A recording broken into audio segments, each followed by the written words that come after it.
आज क्लास 8 में हम सेकंड लेसन व्याकरण का पद परिचय पढ़ेंगे। देखिए, इसमें सबसे पहले शब्द है वर्णों का एक ऐसा संगठन या समूह जिसका निश्चित अर्थ हो शब्द कहलाता है। शब्द किसे कहते हैं? वर्णों का ऐसा संगठन या समूह जिसका निश्चित अर्थ हो, उसे क्या कहेंगे? शब्द। तो निश्चित अर्थ होना चाहिए, जैसे हरीश है, अद्य, संप्रति, कमल है, ये क्या हो गए? सभी शब्द हो गए। फिर आता है हमारे पास में पद। सुप्तिगंधम पदम, ये सूत्र है पद का। पद किसे कहते हैं? संस्कृत में एक सूत्र आता है सुप्तिगंधम पदम। शब्दों का मूल रूप को प्रातिपदिक कहते हैं। उसमें उसके साथ सूप यानी किस जो प्रत्यय होते हैं जो विभक्ति में लगते हैं। हमारे 7 विभक्ति होती है संबोधन के अलावा, और 3 वचन होते हैं, तो 7 ये 21 और तिंग आदि 18 प्रत्यय। 18 प्रत्यय होते हैं हमारे पास में, जैसे लट लकार एक तो होता है आत्मनेपदी में और एक होता है परस्मैपदी में। तो 3 उसमें पुरुष होते हैं, इस प्रकार एक के अंदर 9 होते हैं, तो 9 और 9 18 होते हैं आत्मनेपदी और परस्मैपदी के अंदर।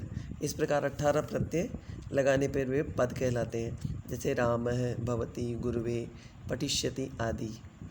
पद के भेद। पद के 2 भेद होते हैं, विकारी पद और अविकारी पद। सबसे पहले हम विकारी पद के बारे में पढ़ेंगे। ऐसे शब्द या पद जिनमें काल, लिंग, पुरुष, वचन एवं विभक्तियों के अनुसार विकार परिवर्तन, विकार कहते हैं या परिवर्तन कहते हैं, होता है, वे विकारी पद कहलाते हैं। जैसे लता का लताया, यानी विकार का मतलब उसमें परिवर्तन हम कर सकते हैं। जैसे पठती, पठिष्यति, ये वर्तमान काल का और ये भविष्य काल का।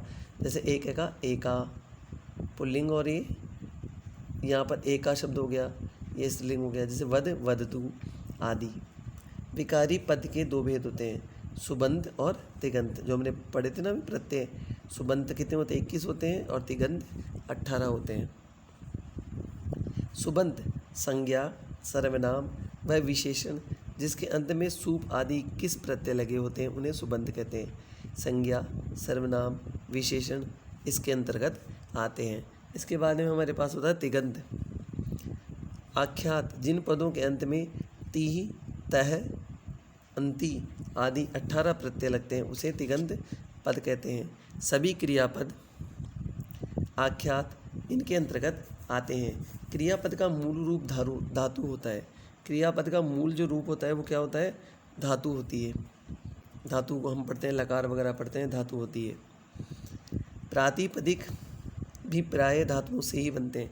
प्रातिपदिक जो होते हैं वो किससे बनते हैं?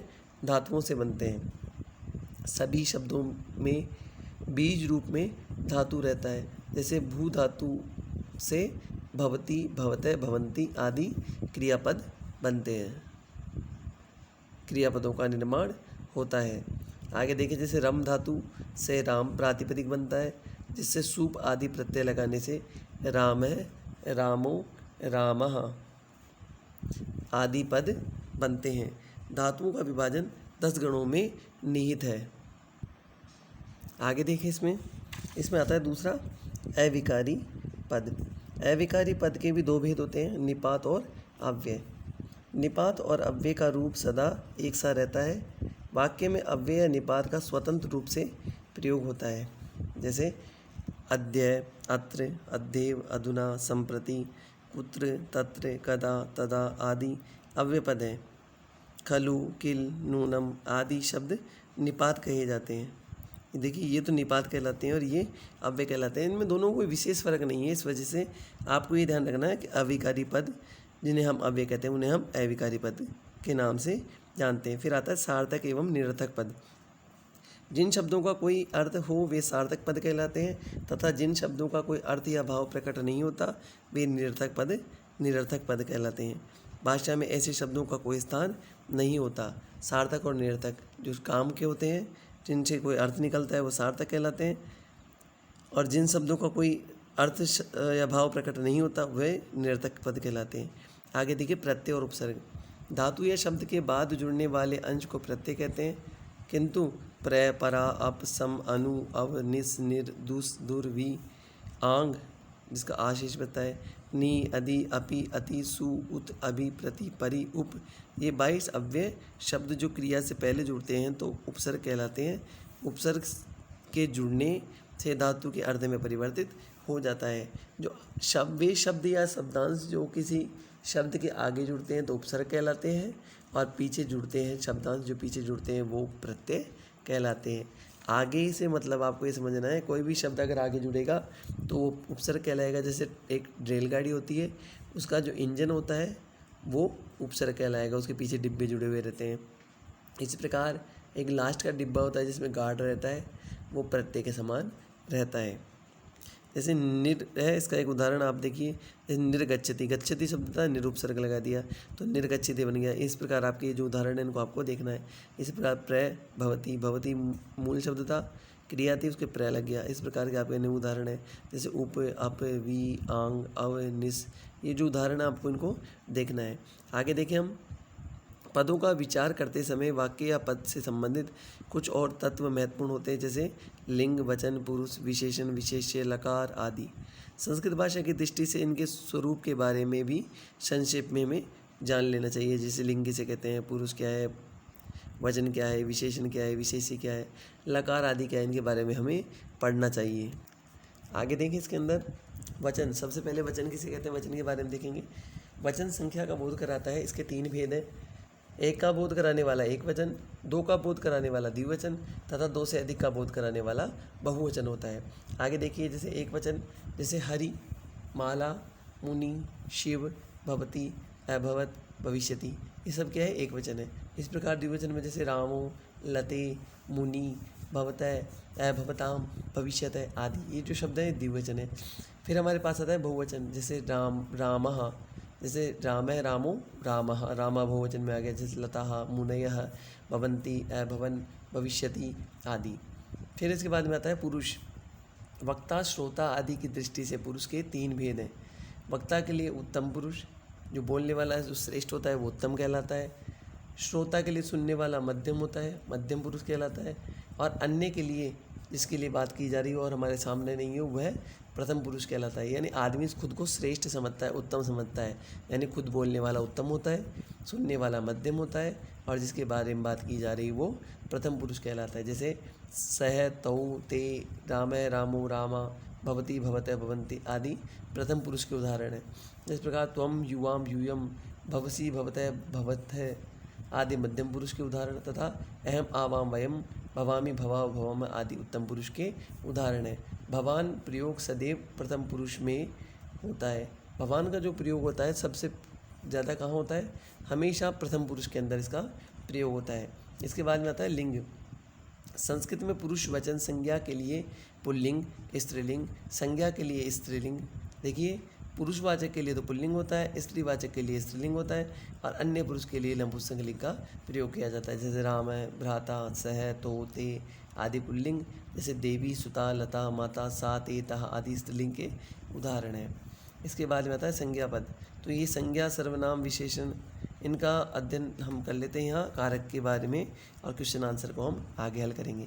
देखिए, संज्ञा किसे कहते हैं, किसी व्यक्ति, पशु, पक्षी, वस्तु या स्थान के नाम वाले शब्दों को संज्ञा कहा जाता है।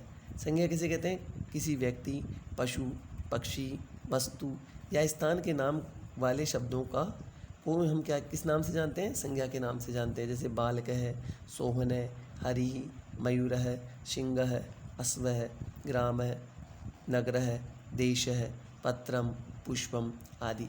संज्ञा के 3 भेद बताए गए हैं। कौन कौन से हैं, व्यक्तिवाचक संज्ञाएं, जातिवाचक संज्ञाएं और भाववाचक संज्ञाएं। 3 प्रकार की संज्ञाएं हमारे पास है। फिर आता है हमारे पास में सर्वनाम।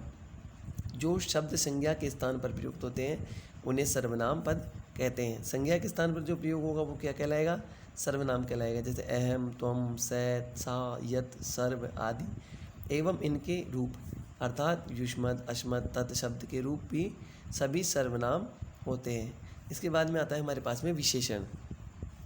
संज्ञा, सर्वनाम या विशेषण की विशेषता या कमी बताने वाले शब्द विशेषण कहलाते हैं।